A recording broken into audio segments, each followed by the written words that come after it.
அன்பிற்கினியவர்களே வணக்கம்.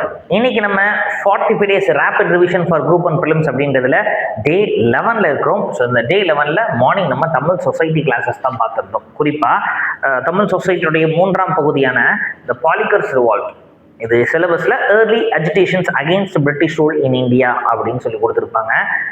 குறிப்பாக தமிழ்நாட்டில் ப்ரிஃபரன்ஸ் கொடுத்து படிக்கணும், சரிங்களா? ஸோ அப்படிதான் ஒரு சில பிவிக்யூஸ் எடுத்திருக்கும். அந்த பிவிக்யூஸ் பேஸ் பண்ணி கரண்ட் அஃபேர்ஸ் கொஸ்டின்ஸ் எடுத்திருக்கும், சரிங்களா? ஸோ அப்படி இன்றைய பதிவினுடைய முதல் கேள்வி ஒரு பிவிக்யூ. போன குரூப் ஒன்ல கேட்ட ஒரு question, match correctly the Tamil பாளையக்காரர்ஸ் வித் பிரிட்டிஷ் ஜெனரல்ஸ், சரிங்களா?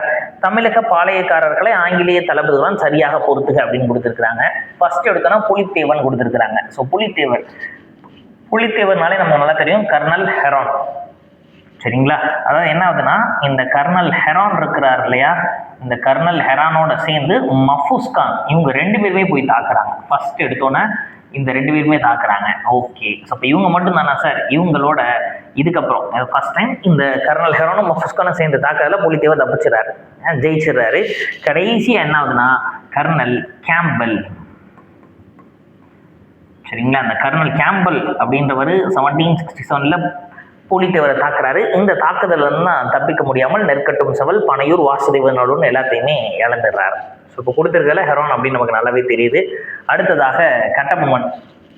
இந்த கட்டபொம்மன் அப்படின்னா நமக்கு தெரியும் மேஜர் பேனர்மேன், சரிங்களா? ஸோ இந்த மேஜர் பேனர்மேன் அப்படின்றவர் தான் செப்டம்பர் 1ஆம் தேதி 1799ல் பாஞ்சாலங்குறிச்சியை ஒட்டு மொத்தமாக சுத்து போடுறாரு, சரிங்களா?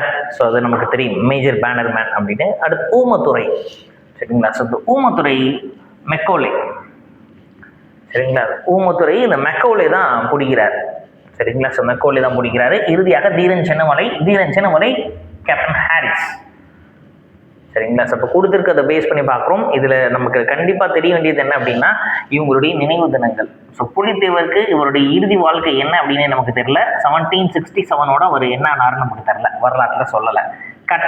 இந்த கட்டபொம்மன் அவர்களை அக்டோபர் 16ன்னு எடுத்துக்கலாம், இல்லை 17ன்னு எடுத்துக்கலாம், ரெண்டுமே புக்கு டேட்டா தான், சரிங்களா? ஸோ நம்ம அக்டோபர் 17 எடுத்துக்கிறோம்.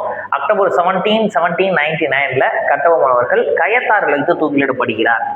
ஊமத்துறை அப்படின்னா நவம்பர் 16ஆம் தேதி 1801 பாஞ்சாலங்குறிச்சியில் வைத்து ஊமத்துறையும் செவத்தையாவும் தூக்கிலிடுகிறார்கள், சரிங்களா? ஸோ அடுத்து தீரன் சின்னமலைனா ஜூலை 31ஆம் தேதி 1805 சங்ககிரி ஃபோர்ட்டில் வச்சு பிரிட்டிஷ் தூக்கில் போடுறாங்க, சரியா? ஸோ இப்போ ஈஸியாக மேட்ச் பண்ணிட்டோம். இந்த பாளையக்காரர்கள் ஒரு கொஸ்டின்ஸ் எப்போதுமே ரிப்பீட்டடாக கேட்டுக்கிட்டு இருக்கிறாங்க. ஸோ இதை மிஸ் பண்ணாமல் நாம கண்டிப்பாக படிச்சுக்கணும். சரி, இன்றைய பதிவினுடைய அடுத்த கேள்வி. ஸோ அடுத்த கேள்வி பார்த்தீங்க அப்படின்னா, கூற்று காரணம் கொடுத்துருக்குறாங்க. பொதுவாகவே கூற்று காரணம் அப்படின்னா நம்ம 2 ஸ்டேட்மெண்ட் எடுத்து சால்வ் பண்ணலாம். ஸோ அப்படி என்ன பண்ணுறோம்னா, இதை ஃபர்ஸ்ட் ஸ்டேட்மெண்ட் எடுத்துக்கிறோம், இது செகண்ட் ஸ்டேட்மெண்ட் எடுத்துக்கிறோம், சரிங்களா? ரைட். ஸோ இப்போ கூற்று காரணம், ஸோ ஃபர்ஸ்ட் ஸ்டேட்மெண்ட்டாக கன்சிடர் பண்ணிட்டு வாசிக்கிறோம். திப்பு சுல்தான் ஏப்ரல் 1790 திருவிதாங்கூர் மீது தாக்குதல் நடத்த முடிவு செய்தார். ஸோ இப்போ இது சரியா அப்படின்னா அப்படியே டேட்டா கரெக்டு, இது சரிதான். 1790ல் திருவிதாங்கூர் மீது தாக்குதல் நடத்த முடிவு செய்து தாக்குதல் நடத்த போறாரு. ஸோ இந்த திருவிதாங்கூர் அப்படின்றது பிரிட்டிஷனுடைய விசுவாசி. ஸோ இப்போ திருவிதாங்கூருக்கு ஆதரவாகத்தான் பிரிட்டிஷ் களத்தில் இறங்குது, சரிங்களா? அந்த பிரிட்டிஷ் எப்படியாவது திப்பு சுல்தானை காலி பண்ணணும் முடிவு பண்ணிட்டு இருக்கு. அப்போ அவர் போய் திருவிதாங்கூர் மீது படையெடுத்தோன்னே போய் நான் நண்பனுக்காக வருவேன் அப்படின்ற மாதிரி பிரிட்டிஷ் இறங்கிடுது, சரிங்களா? ஸோ இப்போ அந்த ஸ்டேட்மெண்ட் கரெக்டு. திருவிதாங்கூர் மன்னர் கொச்சியில் உள்ள டச்சுக்காரர்களது ஜெய்கோட்டை மற்றும் கிராங்கனரை விலைக்கு வாங்கினார். ஆமாம், இந்த ஸ்டேட்மெண்ட்டும் சரிதான், சரிங்களா? ஸோ இப்போ ஜெய்கோட்டை மற்றும் கிராங்கனர் இது 2டையும் ஒரு விலைக்கு வாங்கினாரு. இது விலைக்கு வாங்கினது பிரச்சனையாக இருந்ததா? இதில் தான் பிரச்சனை ஆரம்பிக்குது, சரிங்களா? அப்போ இது 2டையும் வாங்கிட்டு டச்சுகிட்ட இருந்து வாங்கிட்டு திப்பு சுல்தானுக்கு எதிராக அவர் திரும்பிடுவார் அப்படின்றதுனால தான் திப்பு சுல்தான் என்ன பண்றாருன்னா திருவிதாங்கூர் மீது போர் தொடுக்கலான்னு முடிவு பண்றாரு. திருவிதாங்கூருக்கு ஆதரவா பிரிட்டிஷ் சண்டை போடுது, சரிங்களா? So 2 ஸ்டேட்மெண்ட்டுமே correct.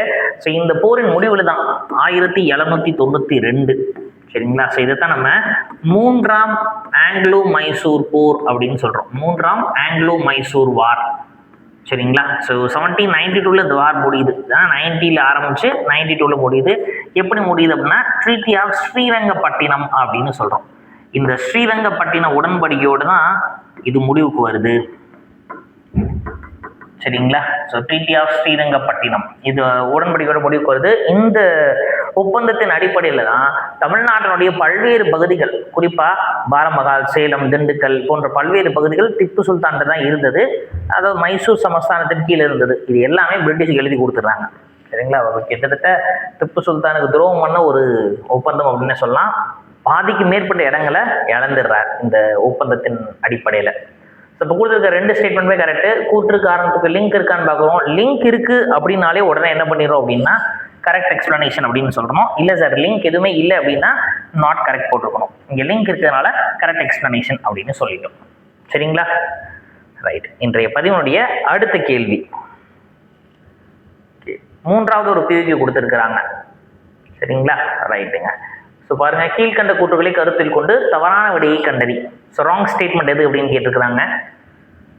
1792 செப்டம்பர் 1 அன்று மேஜர் பேனர்மேன் தன்னை கட்டபொம்மன் பாளையங்கோட்டையில் சந்திக்கும்படி இறுதி எச்சரிக்கை விடுத்தார். கரெக்ட் டேட்டா மாதிரி இருக்குவாங்க. 1798 செப்டம்பர் 1. ஸோ அன்னைக்கு இறுதி எச்சரிக்கை விடுத்தார் அப்படின்றாங்க. அப்போ 1798 99. சரிங்களா? செப்டம்பர் 1 மேஜர் பேனர்மேன் வார்னிங் கொடுக்குறாரு. 1798 கொடுக்கல, 99 கொடுக்குறாரு. சரி, அப்போ அது தப்பா இருக்கு. கட்டபொம்மனின் கோட்டை 500 அடி நீளத்திலும் 300 அடி அகலத்திலும் முழுவதும் மண்ணினால் கட்டப்பட்டிருந்தது. ஆமா, எங்கடி சுத்தினாலும் வெளியே வர முடியாத மாதிரி கட்டிருக்காங்க பார்டர்ஸ் ஃபுல்லா. ஸோ அப்போ அது சரிதான். அடுத்து 1799 செப்டம்பர் 16 அன்று பேனர்மேன் கட்டபொம்மனை கயத்தார் என்னும் இடத்தில் பாளையக்காரர்கள் கூடியிருந்த அவையில் விசாரணை செய்தார் அப்படின்றாங்க. இது செப்டம்பர் கிடையாது, அக்டோபர். சரிங்களா? ஸோ அப்போ அது தப்பா இருக்கு. 1799 ஜூன் 1 அன்று கட்டபொம்மன் 500 ஆட்களுடன் சிவகங்கை சென்றார் அப்படின்றாங்க. அது சரிதான். சரிங்களா? பாருங்க எப்படிலாம் டேட்டா கேட்குறாங்கன்னு. இந்த மாதிரி நம்பர்ஸ்லாம் இது வரைக்கும் ட்விஸ்ட் பண்ணல. ட்விஸ்ட் பண்ணாத வரை நமக்கு நல்லது தான். சரிங்களா? ஸோ அதனால தான் மேக்ஸிமம் இந்த மாதிரி நியூமரிக்கல் டேட்டாஸாக வந்துச்சு அப்படின்னா அது சரியாகத்தான் இருக்குது. பாருங்க, புரியுதுங்களா? நியூமரிக்கல் டேட்டாஸ் வந்தால் சரியா இருக்கும். அப்போ எங்கே டெஸ்ட் பண்ணுவாங்க? இந்த வருஷம், தேதி, மாதம் அதில் தான் அவங்க டெஸ்ட் பண்ணுறாங்க. ஸோ அதனால தான் நம்ம டிஎன்பிசி பொறுத்த வரைக்கும் என்ன பண்ணா, வருஷம், தேதி, மாதம் இதெல்லாம் தெளிவாக படிச்சுக்கணும். இந்த நியூமரிக்கல் டேட்டாஸ்லாம் அவங்க விளையாட மாட்டாங்க. ஐயா 1000 ஆட்களோட சென்றார், அதெல்லாம் பிரச்சனை இல்லை. 500 பேரை போனவரும் 1000 பேர், அதெல்லாம் பிரச்சனை இருக்காது. சரி, அது பெருசாக ட்விஸ்ட்டு இதுவரை பண்ணதில்லை. ஸோ இப்போ கொடுத்துருக்க ஸ்டேட்மெண்ட்டில் first statement and third statement அது 2 தான் தப்பாக இருக்குது. அவங்க என்ன கேட்டிருக்கிறாங்க? ராங் ஆன்சர்ஸ் கேட்டிருக்கிறாங்க இல்லையா? அப்போ ராங் ஆன்சர்ஸ்னால் 1 and 3 ஒன்லி. சரிங்களா? ஓகேங்க. ஸோ இப்போ இதே டாப்பிக்கில் கரண்ட் அஃபேர்ஸ் ஓரியன்டாக ஒரு சில விஷயங்கள் நம்ம பார்க்க போகிறோம். இப்போ கரண்ட் அஃபேர்ஸ் ஓரியன்டாக ஒரு 2 ஸ்டேட்மெண்ட்ஸ் கொடுத்துருக்குறாங்க. சரிங்களா? ஓகே, பாருங்க. First statement, in September 2025, Tamil Nadu government unveiled a life-size statue of Rani Velu Nachiyar at Fort St. George campus, Gindi, Chennai. கதையில் ஒரு ட்விஸ்ட்டு. அப்போது இது சரியா தப்பான்னு நமக்கு தெரியல. ஈவன் எனக்கும் தெரில. ஆனால் கொஸ்டின் வாட்சன்னு எனக்கு தெரிஞ்சிருச்சு. செப்டம்பர் மாதம் 2025 எனக்கு தெரியல. ஆனால் லைஃப் ஸ்டைல் ஸ்டேச்சு வச்சுருந்தாங்கன்னு நமக்கு தெரியுது. க்ளூ எப்படி இருக்குது பாருங்க. ஃபோர்ட் செயின்ட் ஜார்ஜ் கேம்பஸ் தான். ஓகே, ஆனால் அது கிண்டியில் இருக்குன்னு கொடுத்துட்டாங்க. தெரியுதா? எஸ், ஃபோர்ட் செயின்ட் ஜார்ஜ் கேம்பஸில் வச்சுருந்துருக்கலாம், ஆனால் அது கிண்டி கிடையாது. சரிங்களா? ஆக்சுவலாக எங்கே அப்படின்னா ஃபோர்ட் செயின்ட் ஜார்ஜ் கேம்பஸில் கிடையாது, காந்தி மண்டபத்தில். அப்போது சமீபத்தில் வேலு நாச்சியாருக்கு ஆள் உருவ ஒரு பெரிய சிலையை நிறுவி இருக்கிறாங்க. முழு உருவ சிலைன்னு சொல்கிறோம் இல்லைங்களா? அதை எங்கே அப்படின்னா காந்தி மண்டபத்தில். சரிங்களா? ஸோ காந்தி மண்டபம் கிண்டி அடையாறில் இருக்குது. ஸோ இப்போது அங்கே தான் ஓப்பன் பண்ணியிருக்கிறாங்க. அன்றைய முதலமைச்சர் தான் திரு M.K. ஸ்டாலின் அவர்கள் ஓப்பன் பண்ணியிருக்கிறாங்க. சரிங்களா? ஸோ இப்போ ஃபர்ஸ்ட் ஸ்டேட்மெண்ட் தப்பு. அடுத்த செகண்ட் ஸ்டேட்மெண்ட்டை பார்க்குறோம். PM prime minister paid tribute to Velu Nachiyar on her birth anniversary celebrated on June 3 அப்படின்னு கொடுத்துருக்குறாங்க. ஜூன் 3 கலைஞரோட பர்த்டே இல்லைங்களா? So Velu Nachiyar birthday June 3 கிடையாது, அது ஜனவரி 3. சரிங்களா? ஸோ ஜனவரி 3 வேலு நாச்சியார் பிறந்த தினம் வந்து பிரைம் மினிஸ்டர் வேலு நாச்சியாருக்கு மரியாதை செய்திருக்கிறாங்க. குறிப்பாக வேலு நாச்சியார் பற்றி பெருமையாகவும் பேசியிருக்கிறாங்க. சரிங்களா? ஸோ 2026 வருஷம் தமிழ்நாட்டில் எலெக்ஷன்ஸ் வந்தது இல்லையா? ஏப்ரல் மேலே எலெக்ஷன்ஸ் வரப்போகுது அப்படின்றதுனால இதை வேலு நாச்சியார் இத்தனை வருஷம் பிரைம் மினிஸ்டர் சொல்லாமல் இந்த வருஷம் ஏன் சொல்லியிருக்கிறார் அப்படின்ற மாதிரி எதிர்கட்சிகள்லாம் கேள்வி எழுப்பியிருந்தாங்க.